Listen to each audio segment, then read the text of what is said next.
when my daughter-in-law kicked open the front door of my own house and dropped a garbage bag at my feet. I thought I had reached the lowest point of my life. She looked at me like I was something she'd scraped off her boot and said, "Take your junk and go, Walter. This isn't your home anymore." I stood in the hallway I had painted myself 23 years ago, the one with the little scuff mark near the baseboard where my son used to drag his hockey bag, and I couldn't say a single word. But when I opened that bag later, sitting alone on a bench outside the Shoppers Drug Mart on Elgin Street, I found something that made my hands shake. An envelope, and inside that envelope, a certified check for $430,000, a set of keys I didn't recognize, and a handwritten note from my son that changed everything I thought I understood about that day. Let me go back to the beginning. My name is Walter Ashford. I'm 67 years old. I retired 3 years ago after 31 years as a civil engineer with the city of Ottawa. I'm not a man who talks much about money, and I was raised not to. My parents came from Cape Breton with nothing but a truck and stubbornness, and they taught me that you work hard, you save quietly, and you don't make a show of what you have. So when I paid off the house on Ferndale Drive in 2009, I didn't tell many people. When my RSP, my defined benefit pension, put me in a comfortable position by retirement, I didn't broadcast it. I drove a 2014 Subaru Outback with a cracked side mirror, and I bought my clothes at Mark's Work Wearhouse. That was just who I was. My son Brendan is 38. He works in commercial real estate, or he did. He's a smart man, my son. Gets his stubbornness from me and his charm from his mother, God rest her. Sandra passed in 2016 from ovarian cancer, and that loss, I don't have words for it even now. Brendan took it hard. We both did. For a while, we leaned on each other. Those first 2 years, he'd come over on Sunday evenings and we'd watch the Senators lose together and order Swiss Chalet and not talk about much. That was enough. Then he met Roxanne. I want to be careful here because I'm not a man who speaks badly about people without reason. Roxanne is, how do I say this, a woman who calculates, not in an obvious way. She was pleasant to my face always, called me Walter with a big smile, brought wine when she came to dinner, asked questions about my career in a way that sounded like interest, but I realize now was really inventory. How long had I owned the house? Was it fully paid? Did I have other properties? Did I have a financial advisor? Brendan proposed to her 14 months after they met. I was happy for him, genuinely. He seemed lighter, happier. I told myself I was imagining the slight unease I felt around her. Parents aren't always right about their children's partners. I had been wrong before. They got married in September 2022, small ceremony at the Chateau Laurier. I paid for the rehearsal dinner. 43 people, $6,200.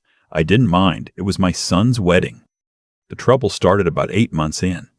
Brendan came to me in the spring of 2023 with what he called a business opportunity. He and Roxanne wanted to launch a real estate investment company. Small, private, focused on flipping properties in the Ottawa Valley. They had identified a property in Almonte that was priced under market, needed cosmetic work, and could be resold within a year for significant profit. He showed me a spreadsheet. The numbers looked reasonable. He asked if I would consider being a silent investor, $80,000 with a formal agreement, return with interest within 18 months. I agreed. Brendan was my son. The agreement was drafted by a lawyer, or so I was told. By summer, there was another opportunity, then another. Each time Brendan had an explanation, a projection, a timeline. And each time I asked to see the lawyer's documents, something had been updated or still in process. I told myself I was being old-fashioned, too cautious. Brendan was a professional. He knew this world. By October 2023, I had transferred a total of $218,000 to the company account. The account that, I would later learn, was solely in Roxanne's name. Brendan stopped coming over on Sundays. When I called, he sounded distracted, sometimes rushed. Roxanne answered his phone once and told me he was in a meeting at 8 o'clock on a Saturday morning. I started to feel something cold and unfamiliar. Not quite fear, but close to it. Then came November. Brendan called me on a Tuesday evening. He said he and Roxanne had been thinking and they felt it would be better, more practical, if I moved into the house with them for a while. They had the space, and at my age, living alone in a big house on Ferndale wasn't sustainable. He said it gently. He said he was worried about me. He said Mom would have wanted someone to look after me. I should have said no. I know that now. But when your son uses your dead wife's name, something in your chest just opens. And so I said yes. I rented out the Ferndale house to a young couple from Gatineau. Good tenants, reliable, and I moved into Brendan and Roxanne's place in Barhaven in December 2023. It was a nice house, new build. 4 bedrooms, 2-car garage. I took the room at the end of the hall, the one without the ensuite. Within a month, I understood what I had walked into. The rules appeared slowly, the way they always do when someone wants to take from you without looking like they're taking. Roxanne didn't like me using the main living room when she had friends over, which was often. My groceries, I had been buying my own and keeping them on a designated shelf, began disappearing. When I mentioned it, she said she thought they were communal. She said it with that smile. Brendan said nothing. I started spending more time in my room. I ate earlier to avoid the kitchen when Roxanne was in it. I drove to the library on Woodruff some mornings just to sit somewhere that felt neutral. I told myself it was temporary, that Brendan would come around, that this arrangement wasn't meant to be permanent. In February, I overheard a phone call. I wasn't eavesdropping. I had come downstairs for water at 2 a.m. and Roxanne was in the kitchen, voice low but not low enough. She was talking to someone about the Ferndale property, about whether I had updated the will recently, about what would happen when the time came. I stood at the bottom of the stairs and did not move for a long time. The next morning, I called my own lawyer, David Choi, who had been my family solicitor for 15 years, and I asked him to quietly review the investment agreements I had signed with Brennan's company. 2 weeks later, David called me back. His voice was careful, the way lawyers' voices get when the news is bad and they're trying not to alarm you. The agreements I had signed were not what I had been told they were. 3 of them had clauses I had never been shown. Clauses that framed my $218,000 not as a loan with expected return, but as equity investment with no guaranteed timeline and no right of first recall. The company was structured so that Roxanne held controlling interest. Brendan held a minority share. I held nothing. My money had been absorbed as operating capital. David also told me that someone, he didn't know who, had made an inquiry with the City of Ottawa's property registry about the Ferndale house, specifically about whether it was held in sole name or joint ownership. I sat in David's office on Spark Street and stared at the wall for a moment before I asked him what I should do. He said, "Walter, whatever you decide, do it quietly and do it soon." That evening, I came home and Brendan was waiting for me in the front hallway. He had a look on his face I hadn't seen since he was 12 and had broken a window with a baseball. Guilt with a layer of resolve on top. He said Roxanne had been talking to a financial advisor. He said the advisor had suggested that, given my age and the condition of the market, it might make the most sense for me to transfer ownership of the Ferndale house into the company name. It would consolidate the assets and simplify everything when it came time for estate planning. I looked at my son and I said slowly, "Brendan, are you asking me to sign over the house?" He looked at the floor. "It'd be temporary, just on paper." I said, "Your mother and I paid for that house with 30 years of work." He didn't say anything. I said, "I'd like to think about it." I went to my room and I sat on the edge of the bed in the dark for a long time. And something shifted in me. Not anger, not yet. Something quieter. A decision. Over the next 3 weeks, I moved carefully and I moved alone. I called my financial institution and restructured my accounts. I updated my will with David. I had a long conversation with the young couple renting Ferndale. They were happy there, didn't want to leave, and I told them they wouldn't have to. I documented everything I could about the investment agreements, the transfers, the company registration. David referred me to a colleague who handled financial fraud cases, a woman named Ann Preska, sharp as a tack and half my age. She reviewed everything and told me we had a case. I told no one in the house what I was doing. I went to bed at the same time. I ate breakfast at the same table. I said good morning to Roxanne and she smiled at me with that smile. In the 3rd week of March, I came downstairs one morning to find 2 large suitcases in the hallway. My suitcases. They were already packed. I could tell by the weight of them when I touched the handles. Roxanne was in the kitchen drinking coffee. She didn't look up. "We've been thinking," she said. and we feel it's time for you to find your own space again. There's a lovely seniors residence in Nepean. I've already looked into it for you." She put a brochure on the counter without looking at me. Then she picked up the garbage bag that was sitting by the back door. I hadn't even noticed it, and she walked past me and dropped it at my feet in the hallway. "The rest of your things," she said. "Brendan will call you." She went back to the kitchen. I stood there holding the bag. I was 67 years old, and I was standing in a hallway holding a garbage bag full of what remained of my presence in my son's house. The hockey bag scuff mark wasn't here. Sandra's voice wasn't here. There was nothing here that was mine. I picked up my suitcases. I walked to my car.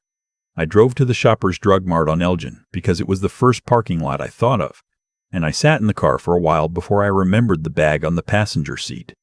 The envelope was at the bottom, under a folded flannel shirt I'd had for 20 years. It was sealed with packing tape. Careful. Deliberate. My name was written on the front in Brendan's handwriting.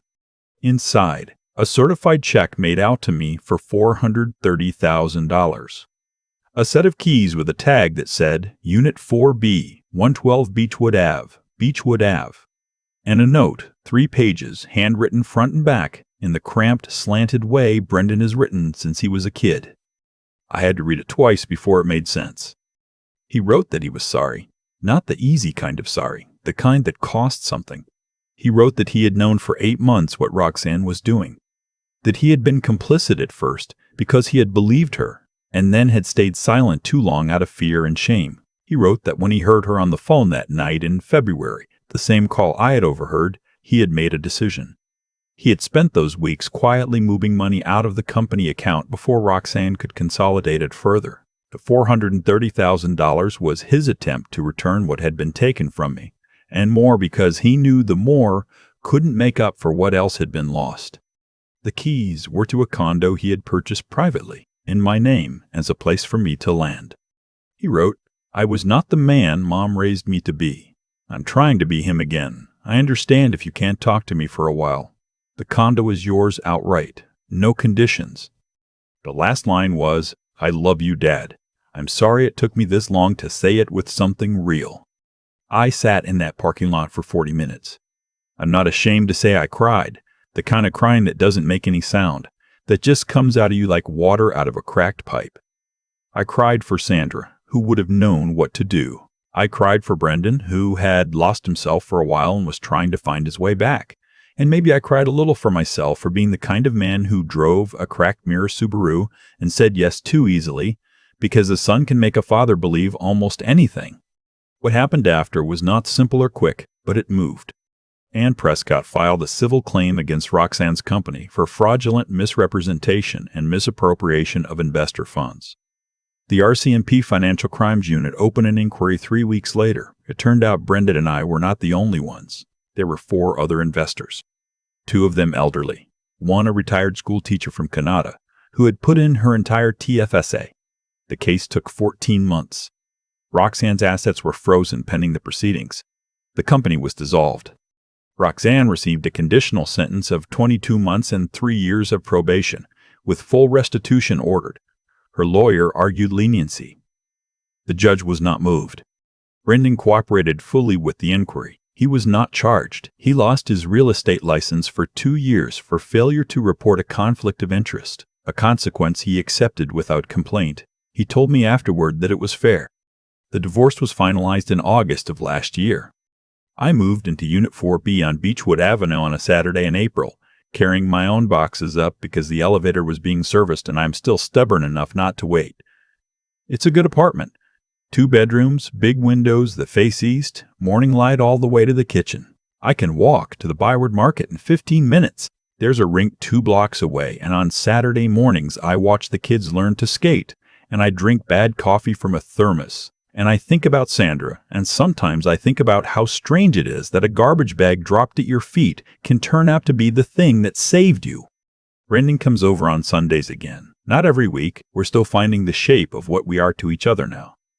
But some Sundays he comes, and we order Swiss Chalet, and we watch whatever game is on, and we don't always talk about what happened. Sometimes we just sit together, and that's enough. It took me a long time to understand that my son didn't throw me away that morning. He wrapped something precious in the ugliest possible package and put it in my hands, and he trusted that I would open it. I'm glad I did. There's something I keep coming back to when I think about that parking lot on Elgin Street. The way I sat there with a garbage bag on the passenger seat and thought I had nothing left. I was wrong, but I didn't know it yet. And I think that moment, right there, is the whole story in miniature. You don't always know what something is when it's handed to you. Roxanne didn't fail because she was unlucky. She failed because she built everything on taking, on reading people for what she could extract from them, on treating kindness as a door left unlocked. That's not a strategy that holds. It never does.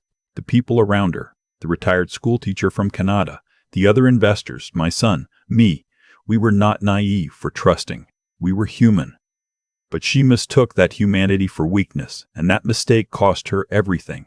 I watched it happen, and I felt no satisfaction in it, just a kind of tired recognition. What you put into the world has a way of coming back to you, not as punishment, not as anything mystical, just as consequence. Plain and simple consequence. Ren did the hard thing, not the fraud part. That was cowardice, and he knows it. I mean the part after, when he could have kept his head down and let it continue. When he chose, quietly and at real cost to himself, to do the right thing anyway. That took something. I don't have a word for it that doesn't sound like a greeting card, but it's the thing that makes a person worth trusting again. Not an apology. Anyone can say sorry. Action. Sustained, careful, costly action. He lost his license. He lost his marriage. He chose that, and I respect him for it in a way I couldn't have predicted 2 years ago. I've been thinking about what I could have done differently. I'm not the kind of man who dwells, but I'm also not so stubborn that I can't learn from my own story. I trusted too quickly, and I stopped asking questions because asking felt like it meant I didn't trust my son. That's a trap a lot of us fall into. We confuse scrutiny with suspicion. They're not the same thing. You can love someone completely and still ask to see the paperwork. In fact, loving someone completely might be exactly the reason you should. What kept me standing through all of it, what keeps me standing now, wasn't anything dramatic. It was just the habit of being clear-headed when I needed to be. Calling David, meeting Anne, moving my accounts, small decisions made carefully, one after another, when everything in me wanted to sit down and stop. I think that steadiness is something you build over a lifetime of small choices. You can't summon it in a crisis if you haven't been practicing it all along. I moved into Unit 4B carrying my own boxes because the elevator was out, and I thought about Sandra the whole way up. She would have had something dry and funny to say about all of it. She always did. I think she would have been proud, not of the suffering, but of the getting back up. That's what she always said mattered, not whether you fall. Whether you remember who you are when you do. I remember. That's enough.